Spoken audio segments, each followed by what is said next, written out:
الحمد لله رب العالمين والصلاة والسلام على رسوله الأمين وعلى آله وصحبه أجمعين ومن تبعهم بإحسان إلى يوم الدين أما بعد. أعوذ بالله من الشيطان الرجيم. بسم الله الرحمن الرحيم. الحمد لله رب العالمين الرحمن الرحيم مالك يوم الدين إياك نعبد وإياك نستعين اهدنا الصراط المستقيم صراط الذين أنعمت عليهم غير المغضوب عليهم ولا الضالين آمين. معزز سامعین و سامعات، الحمدللہ اللہ کے فضل اور توفیق سے ہم نے آج ماہ رمضان کی پہلی تراویح ادا فرمائی ہے. اس پر ہم اللہ کا جتنا بھی شکر بجا لائیں وہ کم ہے، اور مزید اللہ رب العالمین سے دعا ہے کہ اللہ تعالی ہمیں اس ماہ مبارک کی 30 تراویح اور 30 روزے نصیب فرما، اور اس کے اندر مزید نیک کام، خیرات کے کام ہمیں کرنے کی توفیق عطا فرما. اللہ تعالی ہم سب کو اس ماہ میں صحت اور عافیت کے ساتھ اس کے واجبات اور تقاضے پورے کرنے کی توفیق عطا فرما. آج کی تراویح میں ہم نے سورہ فاتحہ اور سورہ بقرہ کا تقریباً آدھا پارے کا حصہ سماعت کیا ہے. مختصر باتیں سورہ فاتحہ کے تعلق سے آپ کے سامنے رکھنا چاہتا ہوں. سب سے پہلے تو ہمیں سورہ فاتحہ اچھی طرح سے یاد رکھنا چاہیے. سورۃ الفاتحہ کی بڑی اہمیت.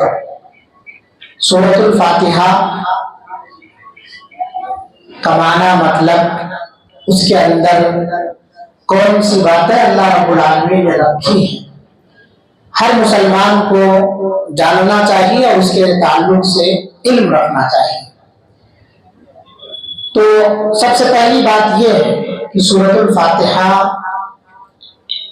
یہ ہجرت سے پہلے مکہ مکرمہ میں اللہ کے رسول صلی اللہ علیہ وسلم پر نازل ہوئی ہے. اس کے اندر 7 آیتیں اور 1 رکوع. اس سورت کو مکی سورہ کہا جاتا ہے. مکی سورت ان سورتوں کو کہتے ہیں جو ہجرت سے پہلے کہیں بھی نازل ہوئی ہوں، چاہے وہ مکہ میں نازل ہوئی ہو یا مکہ کے اطراف میں یا کہیں بھی نازل ہوئی ہوں ہجرت سے پہلے.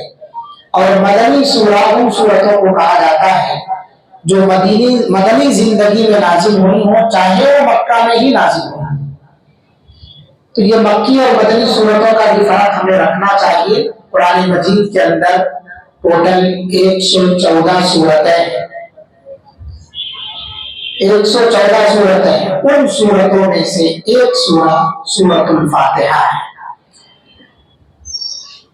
اس سورت کے بہت سارے نام ہیں. امام قرطبی رحمۃ اللہ علیہ نے اس سورت کے تقریباً 12 نام بتائے. ان تمام ناموں کو گننے کے بجائے یا ان تمام ناموں کے معنی مطلب سمجھنے اور سمجھانے کے بجائے مختصر ناموں کی میننگ اور اس کی وجہ تسمیہ، یعنی یہ نام اس کا کیوں پڑا. جیسے سورۃ الفاتحہ کا ایک نام ام القرآن ہے، قرآن کی ماں. ایک حدیث آپ لوگ سنتے ہیں بارہا جسے حدیث جبریل کہا جاتا ہے، اس کو ام السنہ کہا جاتا ہے، حدیث جبریل کو. اور سورۃ الفاتحہ کو ام القرآن کہا جاتا ہے اس وجہ سے کیونکہ تمام علوم اس کے اندر جمع کر دی ہیں اللہ رب العالمین نے. قرآن مجید جب آپ پڑھیں گے تو آپ 4 طرح کے علوم پائیں گے قرآن مجید کے اندر. ایک ہے علم العقیدہ، ایک ہے علم العبادات، اور اسی طرح سے ایک ہے علم الآداب والتربیہ، اور ایسے ہی ایک ہے علم القصص والعبر. عقیدے سے متعلق باتیں قرآن مجید کے اندر اللہ رب العالمین نے بیان فرمائی. سورہ فاتحہ کے شروع کی 3 آیتیں عقیدے سے متعلق. الحمدللہ رب العالمین الرحمن الرحیم مالک یوم الدین. اس میں اللہ رب العالمین نے پورا عقیدہ بیان کر دیا ہے. الحمدللہ رب العالمین، للہ کے اندر توحید الوہیت اللہ تعالیٰ نے بیان فرما دی ہے. رب العالمین میں توحید ربوبیت اللہ تعالیٰ نے بیان فرما دی ہے. الرحمن الرحیم مالک یوم الدین اللہ رب العالمین نے توحید اسماء و صفات بیان فرما دی ہے. پتا چلا کہ توحید کی 3 قسمیں ہیں. ایک ہے توحید ربوبیت، ایک ہے توحید الوہیت، اور ایک ہے توحید اسماء و صفات. یہ تینوں پر ایمان لانا ہمارے لیے ضروری ہے. توحید ربوبیت کیا ہوتا ہے؟ ربوبیت کا معنی ہر چیز کا خالق، مالک اور اس کو سسٹم سے چلانے والا، تدبیر کرنے والا سوائے اللہ کے کوئی نہیں. اللہ تعالیٰ اس کے اندر تنہا ہے. سورج کو ڈبانے والا، اس کو نکالنے والا، اس کا پیدا کرنے والا صرف اور صرف اللہ تعالیٰ ہی اس کا خالق مالک ہے، اس کو سسٹم سے چلانے والا ہے. توحید الوہیت کیا ہے؟ عبادت کی جتنی بھی قسمیں ہیں، تمام قسمیں صرف اور صرف اللہ رب العالمین کے لیے لائق اور مستحق ہے. کسی اور کے لیے عبادت کو انجام دینا یہ شرک ہو جاتا ہے. توحید اسماء و صفات، اللہ تعالیٰ نے قرآن مجید کے اندر اپنے بہت سارے اسماء اور صفات بیان فرمائے. نبی صلی اللہ علیہ وسلم نے احادیث کے اندر بہت سارے اللہ تعالیٰ کے اسماء و صفات بیان فرمائے. ہمیں ان اسماء و صفات پر جیسے اللہ نے اپنے لیے قرآن میں بیان فرمایا، نبی صلی اللہ علیہ وسلم نے اللہ کے لیے حدیث میں بیان فرمایا، من وعن ہمیں اس پر ایمان رکھنا چاہیے. تو عقیدے کا مسئلہ اللہ رب العالمین نے اس سورت کے اندر چھڑا. اور اسی طرح سے اس سورت کو جب ہم پڑھتے ہیں یا قرآن مجید جب ہم پڑھتے ہیں تو اس کے اندر اللہ رب العالمین نے عبادات کے طور طریقے بھی اور عبادت کا بھی تذکرہ کیا ہے. بعض عبادتوں کا طریقہ ہے اختصار کے ساتھ، بعض کا تفصیل کے ساتھ، اور اس بات جو مختصر ہے اس کی تفصیل حدیث میں ہمیں ملتی ہے. تو اللہ رب العالمین نے عبادت کا بھی تذکرہ فرمایا، ایاک نعبد و ایاک نستعین، ہم تیری ہی عبادت کرتے ہیں، تجھ ہی سے مدد چاہتے ہیں. ہم نماز کے اندر یہ سورت بار بار پڑھتے ہیں. کیوں پڑھتے ہیں ہم لوگ؟ اس وجہ سے علامہ ابن قیم رحمۃ اللہ نے ذکر کیا ہے کہ یہ سورت اس وجہ سے بار بار پڑھی جاتی ہے کیونکہ انسان کو شیطان ہمیشہ شرک کی طرف لے جانے کی کوشش میں رہتا ہے. اور یہ سورت نماز کے اندر اس لیے بار بار پڑھی جاتی ہے تاکہ بندہ اس کے ذریعے سے توحید پر گامزن رہے. کیونکہ تمام عبادتوں کی قبولیت کے لیے اولین شرط توحید ہے. تمام عبادتوں کی قبولیت کے لیے اولین شرط صرف اور صرف وہ عمل اللہ رب العالمین کے لیے انجام دیا گیا. اسی لیے بعض لوگوں نے توحید کا معنی بیان فرمایا، ایاک نعبد و ایاک نستعین، ہم تیری ہی عبادت کرتے ہیں، تیری توحید بیان کرتے ہیں، ہر عبادت صرف تیرے لیے انجام دیتے ہیں. اور ایسے ہی اللہ تعالیٰ نے ایک علم قرآن مجید کے اندر زندگی گزارنے کا طرز زندگی اور اس کے آداب، کیسے ہم اس کے اندر رہیں کیسے نہ رہیں. اہدنا الصراط المستقیم، جب ہم یہ سورت پڑھتے ہیں تو یہ آیت ہمیں پکارتی ہے، چیخ کر چلا کر کے بتاتی ہے کہ ہمیں سیدھے راستے پر چلنا ہے. اور آپ غور کیجئے، اہدنا الصراط المستقیم اللہ تعالیٰ نے بیان فرمایا. صراط مستقیم ایک ہی ہو سکتا ہے، سیدھا راستہ. سیدھا راستہ کہیں نہیں ہو سکتا ہے. یہ نقطہ ہے، اللہ تعالیٰ نے یہاں واحد کا صیغہ استعمال کیا ہے. پتہ چلتا ہے کہ اگر کئی راستے ہوتے سیدھے تو اللہ تعالیٰ ان کو بیان کرتا. معلوم یہ ہوا کہ جب سیدھا راستہ ایک ہے تو اسی ایک راستے پر ہمیں عمل کرنا چاہیے، اور وہ سیدھا راستہ کون سا ہے؟ قرآن اور حدیث کا راستہ، جس کے بارے میں اللہ کے رسول صلی اللہ علیہ وسلم نے فرمایا، ما انا علیہ واصحابی، جس پر میں اور میرے صحابہ ہیں. اس کے علاوہ بہت سارے راستے لوگوں نے اختیار کیے ہوئے ہیں، وہ سارے راستے شیطان کے راستے ہیں. آپ صلی اللہ علیہ وسلم ایک مرتبہ بیٹھے ہوئے تھے اور آپ نے ایک سیدھی لکیر کھینچی. لکیر کھینچنے کے بعد اس کے دائیں بائیں کچھ اور لکیریں کھینچی. اس کے بعد سیدھے راستے کو آپ صلی اللہ علیہ وسلم نے فرمایا کہ یہ میرا راستہ ہے، وَأَنَّ هَذَا صِرَاطِي مُسْتَقِيمًا فَاتَّبِعُوهُ، اسی کی اتباع کرو. وَلَا تَتَّبِعُوا السُّبُلَ، یہ دائیں بائیں جو راستے میں نے لکیریں جو کھینچی ہیں یہ پگڈنڈیاں ہیں، اس کی اتباع اور پیروی کرو گے تو ہر راستے پر شیطان بیٹھا ہوا ہے، تمہیں بہکا لے جائے گا۔ تو ہم تمام کو چاہیے کہ ہم سیدھے راستے پر عمل پیرا رہیں، اور اسی لیے ہم نماز میں دعا کرتے ہیں اہدنا الصراط المستقیم، اللہ رب العالمین ہمیں سیدھا راستہ بتا۔ کون سا راستہ سیدھا ہے؟ صراط الذین انعمت علیہم، وہ سیدھا راستہ ہے جس پر تو نے انعام عطا فرمایا ہے، انعام کیا ہے۔ اللہ نے کس پر انعام کیا ہے؟ اللہ رب العالمین نے انبیاء پر انعام کیا ہے، صدیقین پر انعام کیا ہے، شہداء پر انعام کیا ہے، صالحین پر انعام کیا ہے۔ یہ منعم علیہ لوگ ہیں جو سیدھے راستے پر عمل کیے۔ تو ہمیں بھی دعا کرنی چاہیے کہ اللہ تعالیٰ ہمیں انہی راستے پر چلا جن پر تو نے انبیاء کو چلایا ہے، انہی راستوں پر چلا جن پر تو نے صدیقین کو چلایا ہے، شہداء کو چلایا ہے، صالحین کو چلایا ہے۔ اس لیے بار بار ہم نماز میں دعا کرتے ہیں اہدنا الصراط المستقیم۔ کچھ لوگ اعتراض کرتے ہیں کہ ابھی تک ان کو سیدھا راستہ ملا نہیں، یہ دعا کر رہے ہیں کہ ہمیں سیدھے راستے پر چلا، صراط مستقیم پر چلا، قائم رکھ اس پر۔ ابھی یہ قائم نہیں ہوئے ہیں، مرتے دم تک یہ دعا کرنی ہے ہم کو کہ ہمیں ہمیشہ سیدھے راستے پر چلا۔ سیدھا راستہ جو ہم چل رہے ہیں اس پر ثابت قدمی نصیب فرما۔ سیدھا راستہ یہی ہے، قرآن اور حدیث کا راستہ، اس کے علاوہ کوئی سیدھا راستہ نہیں۔ تو اسی طرح سے اللہ تعالیٰ نے اس کے اندر ہمیں طرز زندگی سکھایا ہے، اور ایسے ہی سورت کے اندر یا قرآن مجید کے اندر ایک علم جو اللہ رب العالمین نے رکھا ہے، وہ قصے واقعات بیان فرمائے اللہ تعالیٰ نے۔ کس وجہ سے؟ حکمت کیا ہے؟ برائے عبرت کے، برائے موعظت کے، نصیحت حاصل کرنے کے اعتبار سے۔ گزشتہ قوموں کے قصے بیان کرنے کا مقصد یہی ہے تاکہ تم پرہیزگار بن جاؤ، تاکہ تم سمجھدار بن جاؤ، تاکہ تم اس طرح کی غلطی کر کے جہنم میں اپنا ٹھکانہ نہ بنا دو۔ ان سے عبرت حاصل کرو، ان کی جو غلطیاں ہوئی ہیں ان غلطیوں کو تم دوہرا کر کے اللہ تعالیٰ سے عذاب نہ لو، اللہ رب العالمین کے عذاب کو دعوت نہ دو۔ اس وجہ سے اللہ تعالیٰ نے قرآن مجید کے اندر قصے اور واقعات بھی بیان فرمائے، یہ ہمارے ایمان کو تازگی بخشتے ہیں، اور ہمیشہ پرانے قصے یا پرانے لوگوں کے واقعات سے ہمیں بہت ساری نصیحت ملتی ہے۔ اس لیے اللہ رب العالمین نے اس کے اندر قصے رکھے ہیں۔